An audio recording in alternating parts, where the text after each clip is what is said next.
Twin flame journey is a journey of your soul, and as much as you try to comprehend it from the mind, it falls short of truly capturing the meaning of the journey or how you come into union consciousness and how you go through the phases of the bubble up phase, the separation phase, the on and off to union.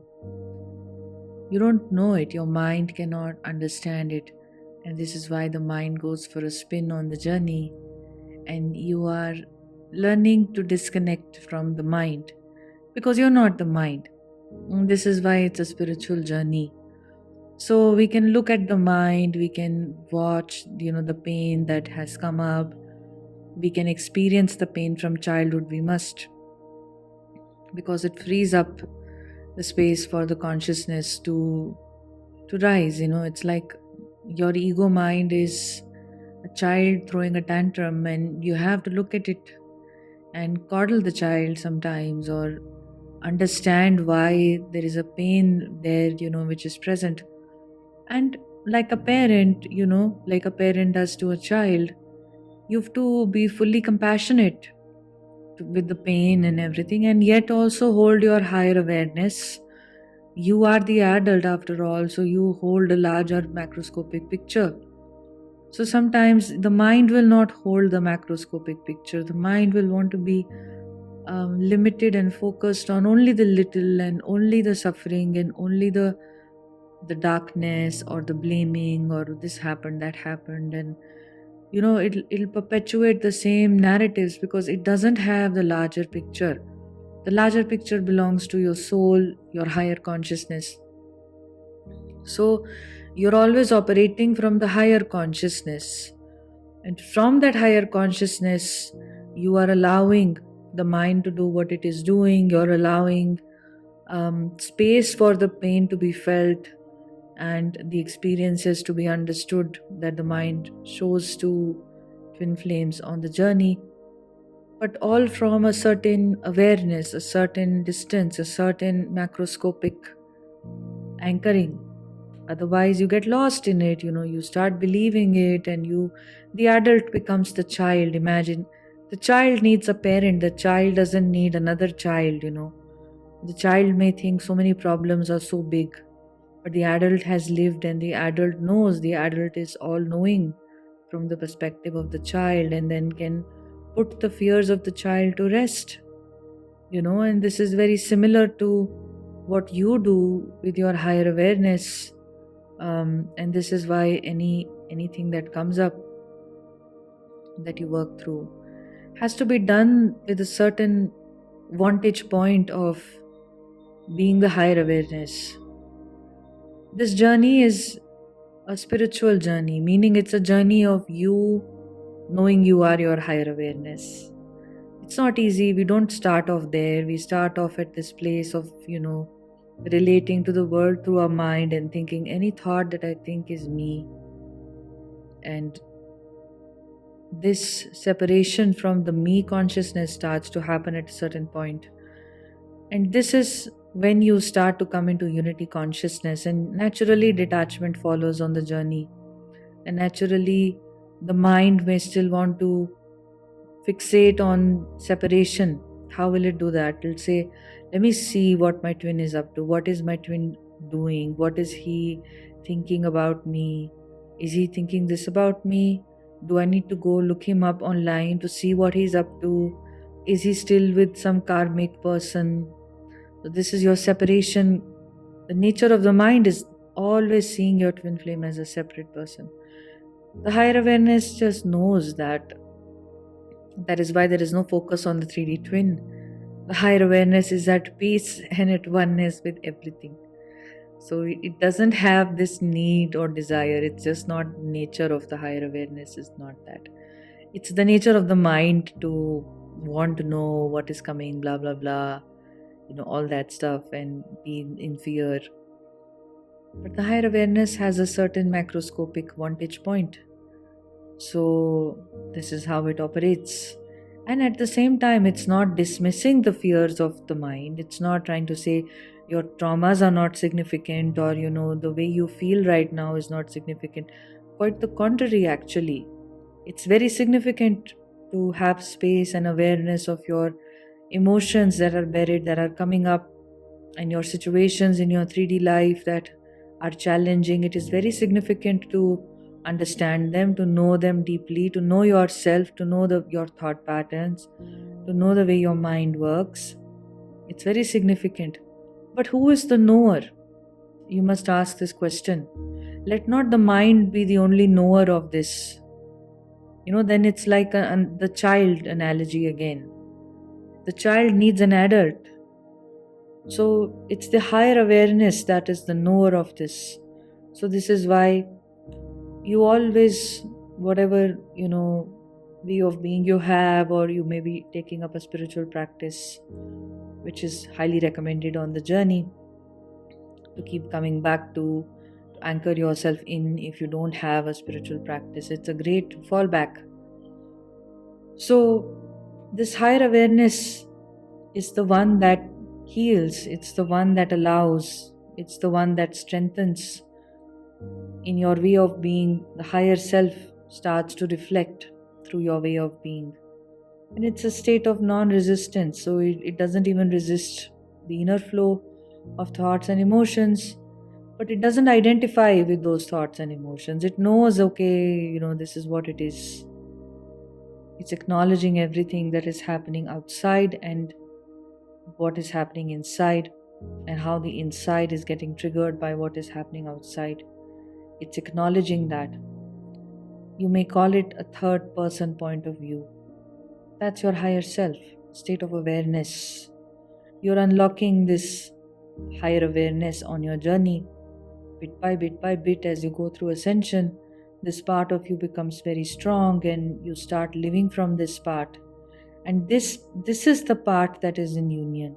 And this is the part that flows. This is the part that is non-resistant. This is the part which is absolutely detached from the 3D twin flame. So naturally, this is the part that draws in the 3D twin flame. And does this part need the 3D twin flame? No. This part is complete. It's your soul consciousness. It's a boundless existence. And your ego mind can be very afraid of boundlessness.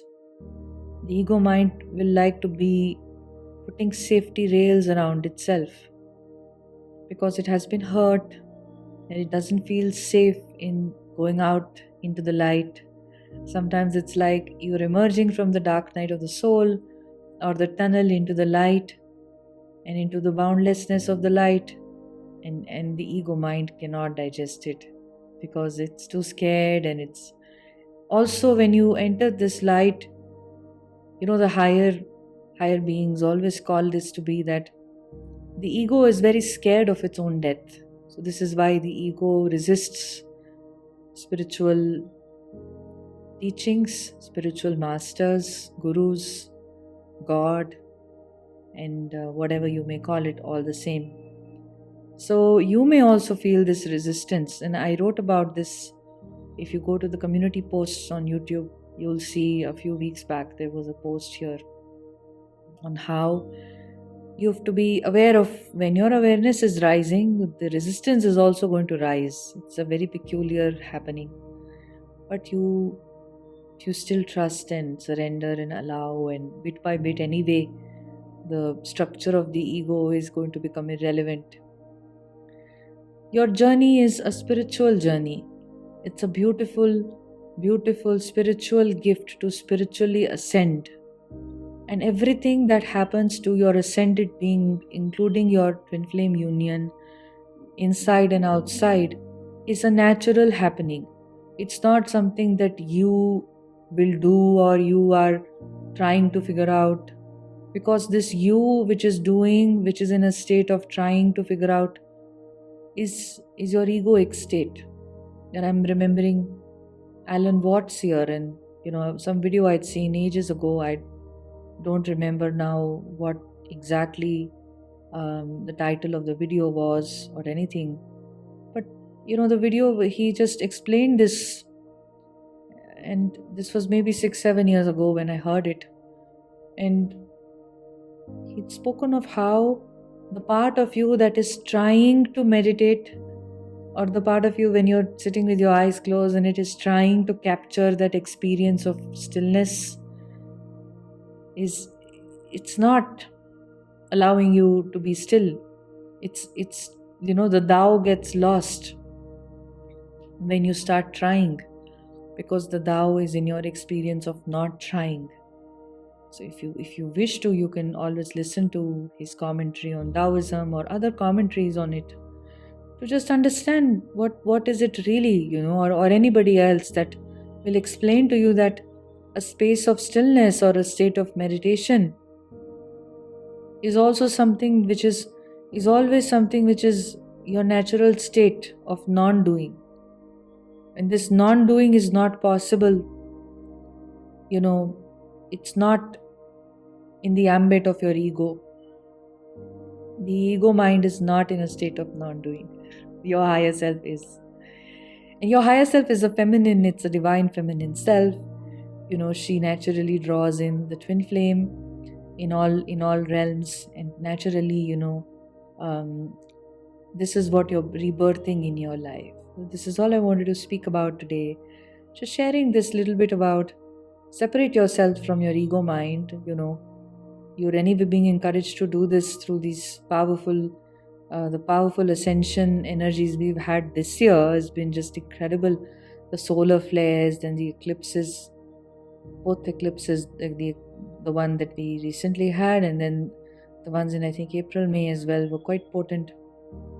And it's been an incredible journey of ascension. So what is ascension really bringing you towards? It's just bringing you towards the awareness of the truth. Go beyond the mind, go beyond the fear and all that thought process, because you are not the mind and the fear-based thought process. It's not asking you to do something extraordinary or something which is beyond you. It's trying to tell you, come in touch with the truth of who you really are. Who are you really? Are you really this mind and these thoughts and this lower consciousness? Let's not call it lower consciousness and judge it. But are you really this limited self, so preoccupied with daily concerns and survival needs? Or who is this being inside of you? This is the question that wants to be answered. It also wants to be asked, actually, before you receive the answer. So this is what the journey really is about. And, I hope that you can appreciate this and you can move into creating a separation from your thoughts and your emotions. If you believe what your thoughts and emotions are telling you, you need a spiritual practice and you need to be regular with it, so that at least this fallacy that you have, if you've never experienced a space beyond the mind, then it is important that you start experiencing this space through some practice, through something. It will help, right? If you wish to work one-on-one with me, we go very deep in these sessions. We work at an intuitive, just at a very deep level. My guidance helps you for, a long time to come. And we do deep healing work in these sessions as well. And if you wish to subscribe to Patreon, then you click on the second link in the description. To work one-on-one, you click on the first link in the description box. See the types of sessions, and then you can email me to book a session at a mutually convenient date and time. For Patreon, the second link, lots of videos there which go very deep, lots of tips, lots of how-to videos, mini workshops, etc. If you enjoy my YouTube, you'll enjoy Patreon. I'm sending you love. Have a beautiful day.